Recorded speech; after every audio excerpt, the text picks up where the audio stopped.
ಇದೀಗ ರಾಜ್ಯದ ಎಲ್ಲಾ ಗೃಹಲಕ್ಷ್ಮಿಯರಿಗೆ ಮತ್ತೆ ಗುಡ್ ನ್ಯೂಸ್ ಬಂದಿದೆ. ಕೊನೆಗೂ ಗೃಹಲಕ್ಷ್ಮಿ ಯೋಜನೆಯ ಸಮಸ್ಯೆ ಬಗೆಹರಿಸಲು ಮುಂದಾದ ಸರ್ಕಾರ ಪ್ರತಿ ಜಿಲ್ಲೆ ಮಹಿಳೆಯರಿಗೆ 4,000 ರೂಪಾಯಿ ಒಟ್ಟಿಗೆ ಜಮಾ. ಎಲ್ಲ ಮಾಹಿತಿ ನೋಡೋಣ ಸ್ನೇಹಿತರೆ. ಸಂಖ್ಯಾಬಲದಿಂದ ಸಿಎಂ ಆಗೋದು ಸಾಧ್ಯವಿಲ್ಲ ಎಂದು ಡಿ.ಕೆ. ಶಿವಕುಮಾರ್ ಅವರ ಮಾಹಿತಿ. ವಿಡಿಯೋನ ನೀವು ಸ್ವಲ್ಪನೂ ಸ್ಕಿಪ್ ಮಾಡಬೇಡಿ.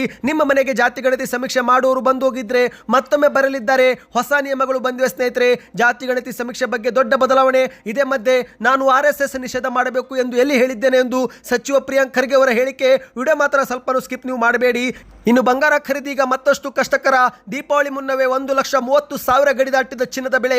ಚಿನ್ನ ಯಾವಾಗ ಖರೀದಿ ಮಾಡಬೇಕು ಎಂಬ ಒಂದು ಸೂಚನೆ ಬಂದಿದೆ. ಇದೇ ಮಧ್ಯೆ ರಾಜ್ಯಾದ್ಯಂತ 18,000 ಶಿಕ್ಷಕರ ನೇಮಕಾತಿ ಬಗ್ಗೆ ಅಧಿಕೃತ ಮಾಹಿತಿ. ಶಿಕ್ಷಣ ಸಚಿವ ಮಧು ಬಂಗಾರಪ್ಪ ಅವರಿಂದ ದೊಡ್ಡ ಘೋಷಣೆ. ಎಲ್ಲ ಮಾಹಿತಿ ಮುಖ್ಯವಾಗಲಿದ್ದು ಡೀಟೇಲ್ ಆಗಿ ನೋಡೋಣ. ಪ್ರತಿಯೊಬ್ಬರು ವಿಡಿಯೋಗೆ ಲೈಕ್ ಮಾಡಿ ಸ್ನೇಹಿತರೆ. ನೀವು ನಮ್ಮ ಚಾನಲ್ಗೆ ಮೊದಲು ಬಾರಿ ಭೇಟಿ ಕೊಟ್ಟಿದ್ದೀರಾ ಹಾಗಾದ್ರೆ ದಯವಿಟ್ಟು ಸಬ್ಸ್ಕ್ರೈಬ್ ಕೂಡ ಮಾಡಿ ಮತ್ತು ಯಾವ ಊರಿನಿಂದ ವಿಡಿಯೋ ನೋಡ್ತಾ ಇದ್ದೀರಾ ಕಮೆಂಟ್ ಕೂಡ ಮಾಡಿ. ಹೌದು, ನೀವು ಕಮೆಂಟ್ ಮಾಡಿ ಸ್ನೇಹಿತರೆ. ನಿಮ್ಮ ಕಮೆಂಟ್ಗೆ ನಾವು ಪ್ರತಿಕ್ರಿಯೆ ಕೂಡ ಕೊಡುತ್ತೇವೆ. ಗೃಹಲಕ್ಷ್ಮಿ ಯೋಜನೆ ಕಂತು ನಿಮಗೆ ಜಮೆ ಆಗುತ್ತಿದೆಯಾ? ಜಮೆ ಆಗುತ್ತಿದ್ರೆ ಎಷ್ಟು ಕಂತು ಜಮೆ ಆಗುತ್ತಿದೆ? ಕೊನೆ ಕಂತು ಯಾವಾಗ ಜಮೆ ಆಗಿತ್ತು? ಎಲ್ಲವನ್ನು ಕೂಡ ನೀವು ಕಮೆಂಟ್ ನಲ್ಲಿ ನಮಗೆ ತಿಳಿಸಿ. ನಾವು ಅದಕ್ಕೆ ಪ್ರತಿಕ್ರಿಯೆ ಕೊಡುತ್ತೇವೆ. ಇನ್ನೀಗ ಗೃಹಲಕ್ಷ್ಮಿ ಯೋಜನೆ ಕುರಿತಂತೆ ಮುಖ್ಯವಾದ ಮಾಹಿತಿ ಬಂದಿದೆ. ಹೌದು ಸ್ನೇಹಿತರೆ, ಗುಡ್ ನ್ಯೂಸ್. ಫಲಾನುಭವಿಗಳ ಖಾತೆಗೆ ಬಾಕಿ ಕಂತುಗಳ ಜಮಾ ಬಗ್ಗೆ ದೊಡ್ಡ ಮಾಹಿತಿ. ನಿಮ್ಮ ಖಾತೆಗೆ ಹಣ ಜಮೆ ಆಗುತ್ತಿದೆಯಾ? ಕಮೆಂಟ್ ನಲ್ಲಿ ಆಗುತ್ತಿದ್ರೆ 2,000 ಎಂದು ಪ್ರತಿಯೊಬ್ಬರು ಕಮೆಂಟ್ ಮಾಡಿ. ಹೌದು, ಕರ್ನಾಟಕ ಸರ್ಕಾರ ಇಲ್ಲಿವರೆಗೆ 23 ಕಂತು ಬಿಡುಗಡೆ ಮಾಡಿದೆ. ಅಂದ್ರೆ ಜುಲೈ ತಿಂಗಳವರೆಗಿನ ಕಂತನ್ನ ಕ್ಲಿಯರ್ ಮಾಡಿದ್ದು. ಆಗಸ್ಟ್ ಮತ್ತು ಸೆಪ್ಟೆಂಬರ್ ತಿಂಗಳ ಕಂತು ಮಾತ್ರ ಬಾಕಿ ಇದೆ. ಎಷ್ಟೋ ಮಹಿಳೆಯರಿಗೆ 23ನೇ ಕಂತು ಕೂಡ ಜಮೆ ಆಗುತ್ತಿದ್ದಿಲ್ಲ. ಈಗ ಅದು ಕೂಡ ಶುರುವಾಗಿದೆ. ಹೌದು, ಈಗಾಗಲೇ ಕೆಲ ಜಿಲ್ಲೆ ಫಲಾನುಭವಿಗಳಿಗೆ 23ನೇ ಕಂತು ನಿನ್ನೆಯಿಂದ ಜಮೆ ಆಗುವುದು ಶುರುವಾಗಿದೆ. ಇನ್ನು ಕೆಲ ಫಲಾನುಭವಿಗಳಿಗೆ 22ನೇ ಕಂತು ಕೂಡ ಜಮೆ ಆಗಿಲ್ಲ ಎನ್ನುವುದು ಕೂಡ ಸುದ್ದಿ ಇದೆ. ಹಾಗಾದ್ರೆ ಯಾರೆಲ್ಲ ಫಲಾನುಭವಿಗಳಿಗೆ ಹಣ ಜಮೆ ಆಗುತ್ತೆ, ಯಾರಿಗೆ ಹಣ ಜಮೆ ಆಗೋದಿಲ್ಲ ಎಂಬ ಬಗ್ಗೆ ಮಾಹಿತಿಯನ್ನ ಬಂದಿದೆ ಸ್ನೇಹಿತರೆ. ಅದಕ್ಕಿಂತ ಮೊದಲು ಪ್ರತಿಯೊಬ್ಬರು ವಿಡಿಯೋಗೆ ಲೈಕ್ ಮಾಡಿ. ಹೌದು, ಗೃಹಲಕ್ಷ್ಮಿ ಯೋಜನೆ ಕುರಿತಂತೆ ಜಿಲ್ಲಾ ಮಟ್ಟದ ಅಧಿಕಾರಿಗಳಿಂದ ಪರಿಶೀಲನೆ ಮಾಡಲಾಗುತ್ತಿದೆ. ಹೌದು, ಯಾವ ಜಿಲ್ಲೆಗಳಲ್ಲಿ ಎಷ್ಟು ಮಟ್ಟಿಗೆ ಹಣ ಜಮೆ ಆಗಿದೆ, ಯಾರಿಗೆ ಹಣ ಜಮೆ ಆಗಿಲ್ಲ ಅನ್ನೋ ಬಗ್ಗೆ ಈಗಾಗಲೇ ಜಿಲ್ಲಾಧಿಕಾರಿಗಳು ಸೇರಿದಂತೆ ಗ್ಯಾರಂಟಿ ಯೋಜನೆ ಅನುಷ್ಠಾನ ಪ್ರಾಧಿಕಾರದ ಅಧ್ಯಕ್ಷರು ಸಭೆ ಮೇಲೆ ಸಭೆ ಮಾಡುತ್ತಿದ್ದಾರೆ. ಇತ್ತೀಚೆಗೆ ಮಂಡ್ಯದಲ್ಲಿ ಸಭೆ ಮಾಡಿ 12,000 ಫಲಾನುಭವಿಗಳು ಈ ಒಂದು ಯೋಜನೆಯಿಂದ ಹೊರಗುಳಿದಿರುವುದು ದೃಢವಾಗಿತ್ತು. ಇದೇ ಮಧ್ಯೆ ತುಮಕೂರಿನಲ್ಲಿ 4,500 ಫಲಾನುಭವಿಗಳಿಗೆ GST ಮತ್ತು IT ಕಾರಣದಿಂದ ಹಣ ಜಮೆ ಆಗುತ್ತಿಲ್ಲ ಎಂಬ ಒಂದು ಮಾಹಿತಿ ಸಿಕ್ತು. ಈಗ ಅದೇ ರೀತಿ ರಾಯಚೂರು ಜಿಲ್ಲೆಯಲ್ಲೂ ಕೂಡ ಸಭೆ ಮಾಡಲಾಗಿದ್ದು, ಸಭೆಯಲ್ಲಿ ಯಾರಿಗೆಲ್ಲ ಗೃಹಲಕ್ಷ್ಮಿ ಯೋಜನೆ ಹಣ ಜಮೆ ಆಗಿಲ್ಲೋ ಅವರಿಗೆ ಶೀಘ್ರವೇ ಹಣ ಜಮೆ ಆಗುವಂತೆ ನೋಡಿಕೊಳ್ಳಿ ಎಂದು ಅಧಿಕಾರಿಗಳಿಗೆ ಸೂಚನೆ ಕೊಟ್ಟಿದ್ದಾರೆ. ಹೌದು, ಜಿಲ್ಲಾ ಮಟ್ಟದ ಅಧಿಕಾರಿಗಳ ಸಮನ್ವಯ ಕೊರತೆಯಿಂದಾಗಿಯೇ ಗೃಹಲಕ್ಷ್ಮಿ ಯೋಜನೆ ಹಣ ಸೆಪ್ಟೆಂಬರ್ ವರೆಗೆ ಬಿಡುಗಡೆ ಆಗದಿರುವ ಬಗ್ಗೆ ಸ್ವತಃ ರಾಯಚೂರಿನ ಜಿಲ್ಲಾ ಉಸ್ತುವಾರಿ ಸಚಿವರಾಗಿರುವ ರಿತೇಶ್ ಕುಮಾರ್ ಸಿಂಗ್ ಎನ್ನುವರು ಅಸಮಾಧಾನ ವ್ಯಕ್ತಪಡಿಸಿದ್ದಾರೆ. ಮಹಿಳಾ ಮತ್ತು ಮಕ್ಕಳ ಕಲ್ಯಾಣ ಇಲಾಖೆ ಅಧಿಕಾರಿಗಳು ಈ ಒಂದು ಕೆಲಸವನ್ನ ತ್ವರಿತವಾಗಿ ಮಾಡಬೇಕು. ಸೆಪ್ಟೆಂಬರ್ ಹಣ ಫಲಾನುಭವಿಗಳಿಗೆ ಜಮೆ ಆಗುತ್ತಿಲ್ಲ ರಾಯಚೂರು ಜಿಲ್ಲೆಯಲ್ಲಿ. ಹಾಗಾಗಿ ಏಕೆ ಜಮೆ ಆಗುತ್ತಿಲ್ಲ ಎಂದು ಮಹಿಳಾ ಮತ್ತು ಮಕ್ಕಳ ಕಲ್ಯಾಣ ಇಲಾಖೆ ಅಧಿಕಾರಿಗಳಿಗೆ ಕೇಳಿದ್ದು. ಆಗ ಮಹಿಳಾ ಮತ್ತು ಮಕ್ಕಳ ಕಲ್ಯಾಣ ಅಧಿಕಾರಿಗಳು ಸೆಪ್ಟೆಂಬರ್ ಹಣ ತಡೆ ಹಿಡುವಂತೆ ನಮಗೆ ಸರ್ಕಾರವೇ ನಿರ್ದೇಶನ ಕೊಟ್ಟಿದೆ ಎಂದು ಹೇಳುತ್ತಿದ್ದಂತೆ ಸಭೆಯಲ್ಲಿ ಒಂದು ಕ್ಷಣ ಪ್ರತಿಯೊಬ್ಬರು ವಿಚಲಿತರಾಗಿದ್ದಾರೆ. ಆಗ ಮತ್ತೆ ರಿತೇಶ್ ಕುಮಾರ್ ಸಿಂಗ್ ಅವರು ನೇರವಾಗಿ ಮಹಿಳಾ ಮತ್ತು ಮಕ್ಕಳ ಕಲ್ಯಾಣ ಇಲಾಖೆಯ ಹಿರಿಯ ಕಾರ್ಯದರ್ಶಿಗೆ ಕರೆ ಮಾಡಿ ವಿಚಾರಿಸಿದಾಗ ನಂತರ ಅವರು ನಮಗೆ ಸರ್ಕಾರದಿಂದ ಅಂತ ಯಾವುದೇ ನಿರ್ದೇಶನ ಬಂದಿಲ್ಲ, ಬದಲಿಗೆ ಜಿಲ್ಲಾ ಮಟ್ಟದ ಅಧಿಕಾರಿಗಳ ಲೋಪದಿಂದಲೇ ಫಲಾನುಭವಿಗಳಿಗೆ ಹಣ ಜಮೆ ಆಗುತ್ತಿಲ್ಲ ಎಂದು ಹೇಳಿದ್ದಾರೆ. ಒಟ್ಟಿನಲ್ಲಿ ಸ್ನೇಹಿತರೆ, ಸರ್ಕಾರದಿಂದ ಹಣ ಬಿಡುಗಡೆ ಆಗಿರುವುದು ದೃಢಪಟ್ಟಿದೆ. ಆದರೆ ಆಯಾ ಜಿಲ್ಲೆಯ ಖಜಾನೆಗಳಿಂದ ಫಲಾನುಭವಿಗಳಿಗೆ ಹಣ ಜಮೆ ಆಗುತ್ತಿಲ್ಲ. ಹಾಗಾಗಿ ಈ ಒಂದು ಹಣ ಬಿಡುಗಡೆಗೆ ವಿಳಂಬವಾಗದಂತೆ ಕ್ರಮವಹಿಸಿ ಮತ್ತು ಎಲ್ಲ ಮಹಿಳೆಯರಿಗೆ ಶೀಘ್ರವೇ ಹಣ ಹಾಕಿ ಎಂದು ರಾಯಚೂರು ಜಿಲ್ಲಾ ಉಸ್ತುವಾರಿ ಸಚಿವ ರಿತೇಶ್ ಕುಮಾರ್ ಸಿಂಗ್ ಎನ್ನುವರು ಹೇಳಿಕೆಯನ್ನು ಕೊಟ್ಟಿದ್ದಾರೆ. ನೀವು ಕೂಡ ರಾಯಚೂರಿನವರಾಗಿದ್ದರೆ ಕಮೆಂಟ್ ನಲ್ಲಿ ಎಸ್ ಎಂದು ಕಮೆಂಟ್ ಮಾಡಿ ಮತ್ತು ನಿಮ್ಮ ಖಾತೆಗೆ ಇಲ್ಲಿವರೆಗೆ ಎಷ್ಟು ಕಂತು ಜಮಾ ಆಗಿದೆ ಎಂಬುದನ್ನು ಕೂಡ ಕಮೆಂಟ್ ಮಾಡಿ. ಅಂದಹಾಗೆ ಸ್ನೇಹಿತರೆ, ಇಂದು ಬೆಳಗಾವಿ ಜಿಲ್ಲೆಯಲ್ಲಿ ಅತಿ ಹೆಚ್ಚು ಫಲಾನುಭವಿಗಳಿದ್ದು ಅವರಿಗೂ ಕೂಡ 22ನೇ ಕಂತಿನವರೆಗೆ ಮಾತ್ರ ಜಮಾ ಆಗಿದೆ. ಬೆಳಗಾವಿ ಜಿಲ್ಲೆಯಲ್ಲೂ ಕೂಡ ಕೆಲ ಫಲಾನುಭವಿಗಳಿಗೆ ಇದುವರೆಗೆ 4 ತಿಂಗಳ ಕಂತು ಕೂಡ ಜಮಾ ಆಗಿಲ್ಲ, ಅದು ಕೂಡ ಸುದ್ದಿ ಇದೆ. ಈ ರೀತಿ ಏಕೆ ಆಗುತ್ತಿದೆ ಎಂಬ ಒಂದು ಸಮಸ್ಯೆ ಇದೀಗ ಪ್ರತಿಯೊಬ್ಬ ಫಲಾನುಭವಿಗಳಲ್ಲಿ ಮೂಡಿದೆ ಮತ್ತು ಸರ್ಕಾರವು ಕೂಡ ಈಗಾಗಲೇ ಆಯಾ ಜಿಲ್ಲೆಗಳ ಜಿಲ್ಲಾಧಿಕಾರಿಗಳ ಮೂಲಕ ಎಲ್ಲರಿಗೂ ಕೂಡ ಗೃಹಲಕ್ಷ್ಮಿ ಯೋಜನೆ ಹಣ ತಲುಪುವಂತೆ ಕಾರ್ಯವೂ ಕೂಡ ಮಾಡುತ್ತಿದೆ ಎಂಬ ಒಂದು ಮಾಹಿತಿ ಲಭ್ಯವಾಗಿದೆ. ಹಾಗಾಗಿ ಪ್ರತಿಯೊಬ್ಬರು ಗೃಹಲಕ್ಷ್ಮಿ ಯೋಜನೆಯ ಕಂತು ನಿಮ್ಮ ಖಾತೆಗೆ ಎಷ್ಟು ಜಮಾ ಆಗಿದೆ ಎಂಬ ಒಂದು ಸಂಖ್ಯೆಯೊಂದಿಗೆ, ಅಂದರೆ 23 ಕಂತು ಜಮಾ ಆಗಿದ್ರೆ 23 ಕಂತು ಮತ್ತು ಅದರ ಮುಂದೆ ನಿಮ್ಮ ಊರಿನ ಹೆಸರನ್ನು ಕೂಡ ಕಮೆಂಟ್ ಮಾಡಿದ್ರಿಂದ ಯಾವೆಲ್ಲ ಜಿಲ್ಲೆಗಳಿಗೆ ಎಷ್ಟು ಹಣ ಜಮಾ ಆಗುತ್ತಿದೆ ಎಂಬ ಒಂದು ಮಾಹಿತಿ ಲಭ್ಯವಾಗುತ್ತೆ. ಇನ್ನು ಇದೀಗ ಮತ್ತೊಂದು ಮುಖ್ಯವಾದ ಮಾಹಿತಿಗೆ ಹೋಗೋಣ. ಕರ್ನಾಟಕದಲ್ಲಿ ಮತ್ತೆ ಮುಖ್ಯಮಂತ್ರಿ ಬದಲಾವಣೆ ವಿಚಾರ ಮುನ್ನೆಲೆಗೆ ಬಂದಿದೆ. ಇದೇ ಮಧ್ಯೆ ಸ್ವತಃ ಡಿ.ಕೆ. ಶಿವಕುಮಾರ್ ಅವರು ಸಂಖ್ಯಾಬಲದಿಂದ ಸಿಎಂ ನಿರ್ಧಾರ ಆಗೋದಿಲ್ಲ ಎಂದು ಬೆಂಗಳೂರಲ್ಲಿ ಮಾಹಿತಿಯನ್ನು ಕೊಟ್ಟಿದ್ದಾರೆ. ಹೌದು, ಕಾಂಗ್ರೆಸ್ ಪಕ್ಷದಲ್ಲಿ ಮುಖ್ಯಮಂತ್ರಿ ಸ್ಥಾನದ ವಿಚಾರ ಸಂಖ್ಯಾಬಲ ಬಲದಿಂದ ನಿರ್ಧಾರವಾಗೋದಿಲ್ಲ, ಬದಲಿಗೆ ಎಲ್ಲವನ್ನು ಕೂಡ ಹೈಕಮಾಂಡ್ ನಿರ್ಧಾರ ಮಾಡುತ್ತೆ ಎಂದು ಡಿ ಕೆ ಶಿವಕುಮಾರ್ ಅವರು ಖಡಕ್ ಆಗಿ ತಿರುಗೇಟು ಕೊಟ್ಟಿದ್ದಾರೆ. ಅಂದರೆ ಸ್ನೇಹಿತರೆ, ಇತ್ತೀಚೆಗೆ ರಾಜ್ಯದಲ್ಲಿ ಡಿ ಕೆ ಶಿವಕುಮಾರ್ ಅವರೇ ಮುಂದಿನ ಮುಖ್ಯಮಂತ್ರಿ ಬದಲಾವಣೆ ಆಗುವುದು ಖಚಿತ, ನವೆಂಬರ್ನಲ್ಲಿ ಕ್ರಾಂತಿ ಆಗಲಿದೆ ಎಂದೆಲ್ಲ ಹೇಳಿಕೆನ ಕೊಡುತ್ತಿದ್ದು, ಆ ಎಲ್ಲ ಹೇಳಿಕೆಗಳಿಗೆ ಡಿ ಕೆ ಶಿವಕುಮಾರ್ ಅವರು ಏಷ್ಯಾನೆಟ್ ಸುವರ್ಣ ನ್ಯೂಸ್ ನೀಡಿದ ಸಂದರ್ಶನದಲ್ಲಿ ಉತ್ತರವನ್ನು ಕೊಟ್ಟಿದ್ದಾರೆ. ನವೆಂಬರ್ನಲ್ಲಿ ಯಾವುದೇ ಕ್ರಾಂತಿ ಆಗೋದಿಲ್ಲ ಎಂದು ಮೊದಲೇ ಡಿ ಕೆ ಶಿವಕುಮಾರ್ ಅವರು ಸ್ಪಷ್ಟಪಡಿಸಿ, ಅದೆಲ್ಲವೂ ಕೂಡ ಒಂದು ವಿಪಕ್ಷದವರ ಸೃಷ್ಟಿಯಷ್ಟೇ, ಯಾವುದೇ ಕ್ರಾಂತಿ ಇಲ್ಲ, ಕಾಂಗ್ರೆಸ್ ಪಕ್ಷದಲ್ಲಿ ನಿರ್ಧಾರಗಳು ಹೈಕಮಾಂಡ್ ಮಟ್ಟದಲ್ಲಿನೇ ಆಗುತ್ತೆ ಮತ್ತು ಸಂಖ್ಯಾಬಲದಿಂದ ಯಾವುದೂ ನಿರ್ಧಾರವಾಗುವುದಿಲ್ಲ, ಹೈಕಮಾಂಡ್ ಎಲ್ಲವನ್ನು ನಿರ್ಧರಿಸುತ್ತೆ, ಯಾರಿಗೆ ಎಲ್ಲಿ ಇಡಬೇಕು, ಯಾವಾಗ ಯಾರಿಗೆ ಸ್ಥಾನಮಾನ ಕೊಡಬೇಕು, ಎಷ್ಟು ದಿನ ಸ್ಥಾನಮಾನ ಕೊಡಬೇಕು, ಎಲ್ಲವನ್ನು ಕೂಡ ಹೈಕಮಾಂಡ್ ತೀರ್ಮಾನ ಮಾಡುತ್ತೆ ಎಂದು ಡಿ ಕೆ ಶಿವಕುಮಾರ್ ಅವರು ಪ್ರತಿಕ್ರಿಯೆಯನ್ನು ಕೊಟ್ಟಿದ್ದಾರೆ. ನನಗೆ ನನ್ನ ಪಕ್ಷದ ಬಗ್ಗೆ ಚೆನ್ನಾಗಿ ಗೊತ್ತಿದೆ, ಅದರಂತೆ ನಾನು ಕೂಡ ಕೆಲಸ ಮಾಡುತ್ತಿದ್ದೇನೆ. ಕಾಂಗ್ರೆಸ್ ಪಕ್ಷ ಅಧಿಕಾರಕ್ಕೆ ಬಂದಾಗ ನನ್ನನ್ನು ಮತ್ತು ಸಿದ್ದರಾಮಯ್ಯ ಅವರನ್ನು ಕೂರಿಸಿ ನಮ್ಮ ಅಧಿಕಾರ, ನಮ್ಮ ಜವಾಬ್ದಾರಿಯನ್ನು ಎಂಬ ಬಗ್ಗೆ ನಮಗೆ ಹೈಕಮಾಂಡ್ ಅವರು ತಿಳಿಸಿದ್ದಾರೆ. ಸಿದ್ದರಾಮಯ್ಯನವರು ಮುಖ್ಯಮಂತ್ರಿ, ನಾನು ಉಪಮುಖ್ಯಮಂತ್ರಿ ಆಗಿರಬೇಕು ಎಂದು ಹೇಳಿದ್ದಾರೆ. ಅದರಂತೆ ನಾವು ಕೂಡ ಒಪ್ಪಿಕೊಂಡಿದ್ದೇವೆ. ನನಗೆ ಏನು ಕೆಲಸ ಕೊಟ್ಟಿದೆಯೋ ಅದನ್ನು ನಾವು ಮಾಡುತ್ತಿದ್ದೇವೆ. ಉಳಿದ ಚರ್ಚೆಗಳ ಬಗ್ಗೆ ಮಾಧ್ಯಮಗಳಲ್ಲಿ ಚರ್ಚೆ ಮಾಡುವ ಅವಶ್ಯಕತೆ ಇಲ್ಲ ಎಂದು ಡಿ ಕೆ ಶಿವಕುಮಾರ್ ಅವರು ಹೇಳಿಕೆಯನ್ನು ಕೊಟ್ಟಿದ್ದಾರೆ. ಸ್ನೇಹಿತರೆ, ನಾನು ಇಲ್ಲಿವರೆಗೆ ಗುಂಪುಗಾರಿಕೆಯಲ್ಲಿ ನಂಬಿಕೆ ಇಟ್ಟಿಲ್ಲ.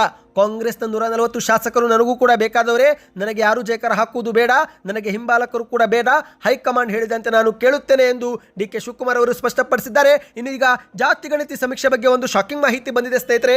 ಅದಕ್ಕೂ ಮೊದಲು ನಿಮ್ಮ ಮನೆ ಬಾಗಿಲಿಗೂ ಜಾತಿ ಗಣತಿ ಸಮೀಕ್ಷೆ ಮಾಡುವವರು ಬಂದು ಹೋದರ ಕಮೆಂಟ್ನಲ್ಲಿ ಎಸ್ ಅಥವಾ ಎಂದು ಕಮೆಂಟ್ ಮಾಡಿ. ಯಾಕಂದ್ರೆ ಈಗ ನಿಮ್ಮ ಮನೆ ಬಾಗಿಲಿಗೆ ಬಂದು ಹೋದಂತ ಜಾತಿ ಗಣತಿ ಸಮೀಕ್ಷೆದಾರರು ಮತ್ತೊಮ್ಮೆ ಬರಲಿದ್ದಾರೆ. ಹೌದು, ಯಾರೆಲ್ಲರೂ ಸಮೀಕ್ಷೆಗೆ ಮಾಹಿತಿ ಕೊಡಲು ನಿರಾಕರಿಸಿದ್ದಾರೋ ಅಂತವರ ಮನೆ ಬಾಗಿಲಿಗೆ ಮತ್ತೊಮ್ಮೆ ಜಾತಿ ಗಣತಿ ಸಮೀಕ್ಷೆ ಮಾಡುವವರು ಭೇಟಿ ಕೊಡಲಿದ್ದಾರೆ. ಯಾಕಂದ್ರೆ ಸ್ನೇಹಿತರೆ, ಸರ್ಕಾರದ ಈ ಒಂದು ಜಾತಿ ಗಣತಿ ಸಮೀಕ್ಷೆಯಿಂದ ದೂರ ಉಳಿದವರು ಈಗ ಕಡ್ಡಾಯವಾಗಿ ದೃಢೀಕರಣ ಪತ್ರವನ್ನ ಕೊಡಬೇಕು. ಅಂದ್ರೆ ರಾಜ್ಯ ಹಿಂದುಳಿದ ವರ್ಗಗಳ ಆಯೋಗ ಈಗ ಈ ಒಂದು ದೃಢೀಕರಣ ಪತ್ರವನ್ನ ಕಡ್ಡಾಯ ಮಾಡಿದೆ.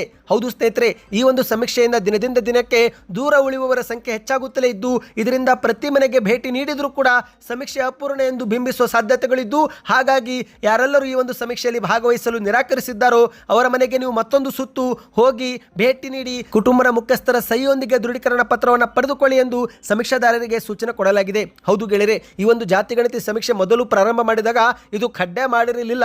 ಆದರೆ ಇಂದು ಬಹುತೇಕ ಕಡೆಯಲ್ಲಿ ಸಮೀಕ್ಷೆಯಲ್ಲಿ ಪಾಲ್ಗೊಳ್ಳಲು ನಿರಾಕರಿಸುವವರ ಸಂಖ್ಯೆ ಹೆಚ್ಚಾಗಿದೆ ಮತ್ತು ಇದರ ಒಂದು ಸತ್ಯಾಸತ್ಯತೆಯೂ ಕೂಡ ಸರ್ಕಾರಕ್ಕೆ ಗೊತ್ತಾಗುತ್ತಿಲ್ಲ. ಹಾಗಾಗಿ ಯಾವೆಲ್ಲ ಮನೆಗಳು ಕೈಬಿಟ್ಟಲಾಗಿದೆಯೋ, ಅಂದ್ರೆ ಕೈಬಿಟ್ಟಂತ ಮನೆಗಳಿಗೆ, ಸಮೀಕ್ಷೆಯಲ್ಲಿ ಪಾಲ್ಗೊಳ್ಳದಂತ ಮನೆಗಳಿಗೆ ಪುನಃ ಭೇಟಿ ನೀಡಿ ಅವರಿಂದ ಮುಚ್ಚಳಿಕೆ ಅಥವಾ ದೃಢೀಕರಣ ಪತ್ರವನ್ನು ಪಡೆದುಕೊಳ್ಳಿ ಎಂದು ಸಮೀಕ್ಷಾದಾರರಿಗೆ ಸೂಚನೆ ಕೊಡಲಾಗಿದೆ. ಆದರೆ ಸ್ನೇಹಿತರೆ, ಈ ಒಂದು ಭೇಟಿಗೆ ಸದ್ಯಕ್ಕೆ ಅವರು ನಿಮ್ಮ ಮನೆಗೆ ಬರೋದಿಲ್ಲ. ಇಡೀ ಸಮೀಕ್ಷೆ ಪ್ರಕ್ರಿಯೆ ಪೂರ್ಣಗೊಂಡ ನಂತರ ಆ ನಿಟ್ಟಿನಲ್ಲಿ ಕ್ರಮ ತೆಗೆದುಕೊಳ್ಳಲಾಗುವುದು ಎಂದು ಹೇಳಲಾಗಿದೆ. ಯಾಕಂದ್ರೆ ಅಷ್ಟರೊಳಗೆ ಜನರ ಅಭಿಪ್ರಾಯ ಮತ್ತೊಮ್ಮೆ ಬದಲಾಗುವ ಸಾಧ್ಯತೆ ಇದ್ದು ಮಾಹಿತಿ ಕೊಡಲು ಕೂಡ ಮುಂದಾಗಬಹುದು ಎಂಬ ಒಂದು ನಂಬಿಕೆ ಇಟ್ಟುಕೊಳ್ಳಲಾಗಿದೆ. ಈ ಬಗ್ಗೆ ರಾಜ್ಯ ಹಿಂದುಳಿದ ವರ್ಗದ ಆಯೋಗದ ಸದಸ್ಯ ಕಾರ್ಯದರ್ಶಿಯೂ ಆಗಿರುವ ಕೆ ದಯಾನಂದನ್ ಅವರು ಹೇಳಿಕೆಯನ್ನು ಕೊಟ್ಟಿದ್ದಾರೆ. ಇನ್ನೀಗ ಮತ್ತೊಂದು ಮುಖ್ಯವಾದ ಮಾಹಿತಿ ನೋಡೋಣ ಸ್ನೇಹಿತರೆ. ನಾನು RSS ನಿಷೇಧ ಮಾಡಬೇಕು ಎಂದು ಎಲ್ಲಿಯೂ ಕೂಡ ಹೇಳಿಲ್ಲ ಎಂದು ಪ್ರಿಯಾಂಕ್ ಖರ್ಗೆ ಅವರೀಗ ಮಾಧ್ಯಮಗಳ ಮುಂದೆ ಪ್ರತಿಕ್ರಿಯೆ ಕೊಟ್ಟಿದ್ದಾರೆ. ಹೌದು, ರಾಷ್ಟ್ರೀಯ ಸ್ವಯಂ ಸೇವಕ ಸಂಘವನ್ನು ನಿಷೇಧ ಮಾಡಬೇಕು ಎಂದು ನಾನು ಎಲ್ಲಿ ಹೇಳಿದ್ದೇನೆ? ನಾನು ಕೇವಲ ಸರ್ಕಾರಿ ಸ್ಥಳಗಳಲ್ಲಿ ಸಂಘ ಪರಿವಾರದವರ ಚಟುವಟಿಕೆ ನಿಷೇಧ ಮಾಡಬೇಕು ಎಂಬುದಷ್ಟೇ ಹೇಳಿದ್ದು, ಇದೇ ನನ್ನ ಆಗ್ರಹ ಆಗಿದೆ ಎಂದು ಪ್ರಿಯಾಂಕ್ ಖರ್ಗೆ ಅವರು ಮತ್ತೊಮ್ಮೆ ಸ್ಪಷ್ಟಪಡಿಸಿದ್ದಾರೆ. ಹೌದು, ಸುದ್ದಿಗಾರರ ಪ್ರಶ್ನೆಗಳಿಗೆ ಪ್ರತಿಕ್ರಿಯೆ ಕೊಟ್ಟಂತ ಪ್ರಿಯಾಂಕ್ ಖರ್ಗೆ ಅವರು ನಾನು RSS ಅನ್ನು ನಿಷೇಧ ಮಾಡಬೇಕು ಎಂದು ಹೇಳಿಲ್ಲ. ನಿಯಮಾವಳಿ ಪ್ರಕಾರ ಅದು ಒಂದು ನೋಂದಣಿಯಾಗದಂತ ಸಂಸ್ಥೆ, ಪೊಲೀಸರ ಅನುಮತಿ ಪಡೆಯದೆ ಸರ್ಕಾರಿ ಹಾಗೂ ಅನುದಾನಿತ ಶಾಲೆ ಆಗಿರಲಿ, ಕಾಲೇಜು ಮೈದಾನ ಆಗಿರಲಿ ಅಥವಾ ಸಾರ್ವಜನಿಕ ಮೈದಾನ ಸೇರಿದಂತೆ ಉದ್ಯಾನ ಮತ್ತಿತರ ಸ್ಥಳಗಳಲ್ಲಿ ಶಾಖೆ ಕಟ್ಟುವುದು, ಬೈಠಕ್ ಮಾಡುವುದು ಅದನ್ನು ಅವರು ಮಾಡುತ್ತಾರೆ. ಹಾಗಾಗಿ ಅದನ್ನು ನಿಷೇಧ ಮಾಡಬೇಕಂದಷ್ಟೇ ನಾನು ಹೇಳಿದ್ದು. ಅವರು ಬೇಕಿದ್ರೆ ಖಾಸಗಿ ಸ್ಥಳಗಳಲ್ಲಿ ತಮ್ಮ ಚಟುವಟಿಕೆ ಮಾಡಿಕೊಳ್ಳಲಿ ಎಂದು ಮಾಧ್ಯಮಗಳ ಮುಂದೆ ಸ್ಪಷ್ಟಪಡಿಸಿದ್ದಾರೆ. ಇನ್ನು ಇದೇ ಮಧ್ಯೆ ನೆಹರು, ಇಂದಿರಾ ಗಾಂಧಿ ಅವರಿಂದಲೇ RSS ಬ್ಯಾನ್ ಮಾಡಲು ಆಗಲಿಲ್ಲ ಎಂದಿರುವ ಬಿಜೆಪಿ ನಾಯಕರ ಹೇಳಿಕೆಗೆ ಪ್ರತಿಕ್ರಿಯೆ ಕೊಟ್ಟಂತ ಪ್ರಿಯಾಂಕ್ ಖರ್ಗೆ ಅವರು ಈ ಒಂದು ಹಿಂದೆ ಸರ್ದಾರ್ ವಲ್ಲಭಾಯ್ ಪಟೇಲ್ ಅವರು RSS ಅನ್ನ ಬ್ಯಾನ್ ಮಾಡಿದ್ರು. ನಂತರ ಇವರೇ ಪಟೇಲರ ಕಾಲಿಗೆ ಬಿದ್ದು ನಾವು ಕೇಂದ್ರ ಸರ್ಕಾರದ ನಿಯಮವನ್ನು ಪಾಲಿಸುತ್ತೇವೆ, ನಮ್ಮ ನಿಯತ್ತು ರಾಷ್ಟ್ರ ಧ್ವಜಕ್ಕೆ ಎಂದು ಕ್ಷಮೆ ಕೋರಿದ್ದಕ್ಕೇನೆ ನಿಷೇಧ ಮತ್ತೆ ತೆರವು ಮಾಡಲಾಗಿತ್ತು. ಈ ಒಂದು ಹಿಂದೆ ಪಟೇಲರು RSS ತತ್ವ ಎಷ್ಟು ವಿಷಕಾರಿ ಎಂಬ ಕುರಿತಂತೆ ಸ್ವತಃ ನೆಹರು ಅವರಿಗೆ ಪತ್ರವೂ ಕೂಡ ಬರೆದಿದ್ದಾರೆ. RSS ನವರು ಒಮ್ಮೆ ಇತಿಹಾಸವನ್ನು ಓದಲಿ ಎಂದು ಮಾಧ್ಯಮಗಳ ಮುಂದೆ ತಿರುಗೇಟನ್ನು ಕೊಟ್ಟಿದ್ದಾರೆ. ಒಟ್ಟಿನಲ್ಲಿ ಸ್ನೇಹಿತರೆ, RSS ಅನ್ನ ಬ್ಯಾನ್ ಮಾಡಬೇಕೆಂದು ನಾನು ಎಲ್ಲೂ ಹೇಳಿಲ್ಲ. ಬದಲಾಗಿ ಅವರು ಪೊಲೀಸರ ಅನುಮತಿ ಪಡೆಯದೆ ಸರ್ಕಾರಿ ಸ್ಥಳಗಳಲ್ಲಿ ಬೈಠಕ್ ಮತ್ತು ಶಾಖೆ ಕಟ್ಟುತ್ತಿರುವುದು ಅದನ್ನು ನಿಷೇಧ ಮಾಡಬೇಕೆಂದಷ್ಟೇ ನಾನು ಹೇಳಿದ್ದು ಎಂದು ಮತ್ತೊಮ್ಮೆ ಸ್ಪಷ್ಟೀಕರಣ ಕೊಟ್ಟಿದ್ದಾರೆ. ಇನ್ನೀಗ ಮತ್ತೊಂದು ಮುಖ್ಯವಾದ ಮಾಹಿತಿಯತ್ತ ಹೋಗೋಣ ಸ್ನೇಹಿತರೆ.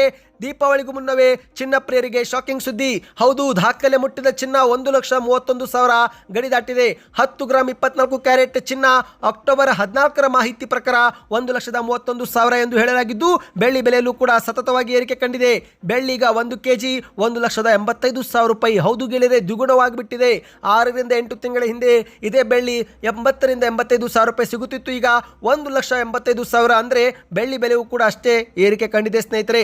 ಚಿನ್ನ ಪ್ರಿಯರಿಗೆ ಇದೊಂದು ಶಾಕಿಂಗ್ ಸುದ್ದಿ. ಭಾರತದಲ್ಲಿ ಚಿನ್ನ ಯಾವಾಗಲೂ ಸುರಕ್ಷಿತ ಹೂಡಿಕೆ ಮತ್ತು ಸಾಂಸ್ಕೃತಿಕ ಪರಂಪರೆ ಆಗಿದೆ. ಹಾಗಾಗಿ ಪ್ರತಿಯೊಬ್ಬರು ಹಬ್ಬದಿಂದ ಹಿಡಿದು ಒಳ್ಳೆ ದಿನಗಳಲ್ಲಿ ಚಿನ್ನ ಖರೀದಿ ಮಾಡಲು ಮುಂದಾಗುತ್ತಾರೆ. ಇದರಿಂದಲೇ ಚಿನ್ನದ ಬೆಲೆಯಲ್ಲಿ ಭಾರಿ ಬೇಡಿಕೆಯೂ ಕೂಡ ಬರುತ್ತಿದ್ದು, ಮತ್ತೊಂದೆಡೆಯಲ್ಲಿ ಟ್ರಂಪ್ ನೀತಿ, ಸುಂಕ ಏರಿಕೆ, ಹಲವು ಒಂದು ಜಾಗತಿಕ ವಾತಾವರಣ, ಯುದ್ಧದ ಭೀತಿ ಎಲ್ಲದರ ಕಾರಣಗಳಿಂದ ಮತ್ತಷ್ಟು ಚಿನ್ನ ಏರಿಕೆ ಆಗಲು ಕಾರಣವಾಗಿದೆ. ಇದೀಗ ಚಿನ್ನ 1,31,000 ಗಡಿ ದಾಟಿದ್ದು, ಇದೇ ಒಂದು ವರ್ಷದ ಹಂತದ ವೇಳೆ 1,50,000 ಆಗಲಿದೆ ಎಂದು ಹೇಳಲಾಗಿದೆ. ಅಂದರೆ 2026 ಆರಂಭದಲ್ಲಿ ನಾವೆಲ್ಲರೂ ಚಿನ್ನವನ್ನ 1.5 ಲಕ್ಷ ಗಡಿ ದಾಟಿರುವುದನ್ನು ನೋಡಬಹುದು. ಯಾಕಂದ್ರೆ ಸ್ನೇಹಿತರೆ, ನೀವು ನೋಡಿ, ಇದೇ ಒಂದು 2-3 ತಿಂಗಳ ಹಿಂದೆ ಚಿನ್ನ ಈಗ 30,000 ರೂಪಾಯಿ ಏರಿಕೆ ಕಂಡಿದೆ. 1 ಲಕ್ಷ ಆಸುಪಾಸು ಇತ್ತು 24 ಕ್ಯಾರೆಟ್, ಈಗ 1,30,000. ಇದೇ ರೀತಿ ಏರಿಕೆ ಕಂಡ್ರೆ ಸ್ನೇಹಿತರೆ, ಇನ್ನೆರಡು ವರ್ಷದಲ್ಲಿ 2 ಲಕ್ಷ ಗಡಿ ದಾಟಿದರೂ ಕೂಡ ಆಶ್ಚರ್ಯವಿಲ್ಲ.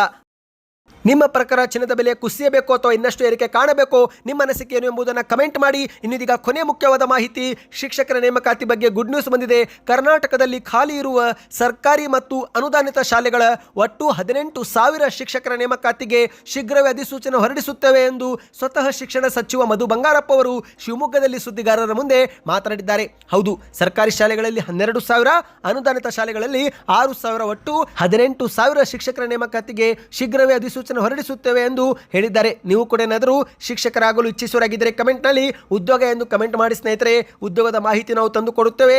ಕನ್ನಡ ಮಾಧ್ಯಮ ಶಾಲೆಗಳನ್ನು ಉಳಿಸಲು ಸರ್ಕಾರ ಅತಿಥಿ ಶಿಕ್ಷಕರ ನೇಮಕ ಮಾಡಲು ಕೂಡ ನಿರ್ಧಾರ ಮಾಡಿದೆ ಎಂದು ಮಧು ಬಂಗಾರಪ್ಪ ಅವರು ಹೇಳಿದ್ದು, ಅಷ್ಟು ಮಾತ್ರವಲ್ಲದೆ ಅನುದಾನಿತ ಶಾಲೆಗಳಲ್ಲಿ ಖಾಲಿ ಇರುವ 4 ರಿಂದ 5,000 ಹುದ್ದೆಗಳಿಗೂ ಕೂಡ ಮತ್ತೊಮ್ಮೆ ಶೀಘ್ರವೇ ಅರ್ಜಿ ಕರೆಯುತ್ತೇವೆ ಎಂದು ಕೂಡ ಹೇಳಿದ್ದಾರೆ.